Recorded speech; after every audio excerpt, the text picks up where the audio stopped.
আসসালামু আলাইকুম প্রিয় বন্ধুগণ। আজকে সমসাময়িক বিষয়ের আলোচনা নির্ধারণ করেছি জঙ্গিবাদ। যদিও আমার এই জঙ্গিবাদ শব্দটা নিয়ে অত্যন্ত আপত্তি আছে। এটা পশ্চিমা বিশ্বের নামটা পশ্চিমা বিশ্বই নাম দিয়েছে, যার কারণে এটা আমার প্রবল আপত্তি আছে। তারপরেও যেহেতু ব্যাপক প্রসার লাভ করেছে এই জঙ্গিবাদ বিষয়, এটা আলোচনা করব। গতকালকে আমাদের প্রধান উপদেষ্টা ডক্টর মোহাম্মদ ইউনুস সাহেব একটি ব্রিটিশ সাময়িকী অ্যামনেস্টি ইন্টারন্যাশনাল একটা সাক্ষাৎকার দিয়েছেন। সেটা হলো যে বাংলাদেশে কখনোই জঙ্গিবাদ উত্থান হবে না। আমি এটা প্রবলভাবে বিশ্বাস করি যে বাংলাদেশে কখনোই জঙ্গিবাদের উত্থান হবে না। যদিও বিগত সরকার বা যারাই হোক জঙ্গিবাদের আশ্রয় প্রশ্রয় দিয়েছে এরকম বলে অনেক প্রচার প্রসারণা চালিয়েছিল, কিন্তু সেই বিষয়টা কিন্তু এখন আর সেরকম মনে হচ্ছে না। বাংলাদেশে কখনোই জঙ্গিবাদের আশ্রয় প্রশ্রয় হবে না, এটা আমি সরাসরি নিজেও প্রবলভাবে বিশ্বাস করি। কিন্তু আমার একটা কথার এখানে আলোচনা করতে আমার খুব ইচ্ছা হচ্ছে। আমরা বাহিরের রাষ্ট্রগুলো, পশ্চিমা বিশ্বগুলো এমন কোনো ইস্যু যাতে আমাদের মধ্যে না পায় যে জঙ্গিবাদ আমাদের এখানে ব্যাপকভাবে বিস্তৃতি লাভ করেছে, সেই সুযোগটাও আমরা বাহিরের কোনো পশ্চিমা বিশ্বদেরকে আমরা এটা সুযোগ করে দেব না। আলোচ্য বিষয়টা হচ্ছে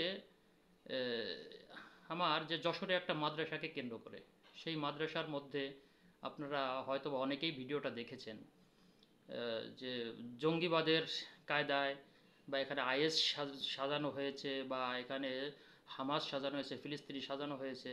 যেটা প্রথম যখন আমরা দেখেছিলাম তখন মনে হয়েছিল যে এটা বাস্তবিক পক্ষেই একটা অরিজিনাল ভিডিও, কিন্তু পরবর্তীতে যদিও আমরা এটা ধরে নিয়েছি বা তারা এটা স্বীকার করেছে, এটা একটা যেমন খুশি তেমন সাজুর একটা ভিডিও ছিল। কিন্তু এটা আরও বলি যে সেটা হলো যে এই বিষয়টা ছিল আপনার একটা মাদ্রাসা জামিয়া লেখা ছিল যশোরের একটা কওমি মাদ্রাসায়। আগে মানুষ প্রবলভাবে বিশ্বাস করত জঙ্গিবাদের মানে আস্তানা বা উত্থান এই কওমি মাদ্রাসাই হয়ে থাকে। কিন্তু পরবর্তীতে যখন এটা হোলি আর্টিজান আসলো, হোলি আর্টিজান আসার পরেই মানুষ এই ধারণা থেকে বের হয়ে চলে আসলো যে আসলে কওমি মাদ্রাসা বা মাদ্রাসা আপনার জঙ্গিবাদের আস্তানা নয়, এটা ইউনিভার্সিটিতেও জঙ্গিবাদের আস্তানা তৈরি হয়ে যাচ্ছে। যাক, সেই পর্যায় থেকে আমরা কিন্তু সরে আসছি যে মাদ্রাসায় জঙ্গিবাদের আস্তানা নয়। তা আমরা তো পশ্চিমা বিশ্বের কাছে যারা একটা অপপ্রচার চালাচ্ছে তাদের কাছে কেন এই অস্ত্রটা তুলে দিব যে মাদ্রাসার মধ্যে জঙ্গিবাদের আস্তানা হয়ে গেছে? এটা তো আসলে আমাদের মোটেই উচিত হয়নি। যদিও এটা যেমন খুশি তেমন, যেমন খুশি তেমন সাজার কি অন্য কোনো বিষয় ছিল না? আমরাও তো ছোটোকালে যেমন খুশি তেমন সেজেছি, কৃষক হয়েছি, পাগল হয়েছি, বিভিন্ন কিছু হয়েছে, অনেকেই দেখেছি। কিন্তু আইএস সাজতে হবে, জঙ্গিবাদ সাজতে হবে, এটা আমরা বিশ্বের কাছে একটা তারা একটা মানে কথা ওঠার একটা খোরাক তৈরি করে দিলাম। এটা মোটেই ঠিক করে নাই। মাদ্রাসার কর্তৃপক্ষ হোক, প্রিন্সিপাল হোক, ওলামা একরাম ও শিক্ষক হোক, যারাই করেছেন এটা অত্যন্ত গর্জিত একটা কাজ করেছেন। মাদ্রাসাকে আবার সেই জঙ্গিবাদের আস্তানায় পরিণত করার আলোচনার একটা বিষয় বানিয়ে দিয়েছেন, যা মোটেই কাম্য ছিল না।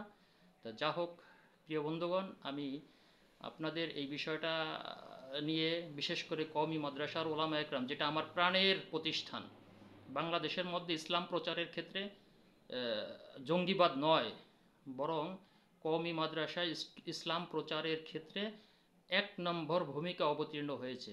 সেটাকে কখনোই আপনারা কলুষিত করবেন না। কখনোই যেন এটার উপরে আঙ্গুল তুলে কেউ কথা বলতে না পারে, সেদিকে সচেষ্ট থাকবেন, এই আশা প্রত্যাশা ব্যক্ত করেই আমি আমার কথাগুলো শেষ করছি। আল্লাহ হাফেজ।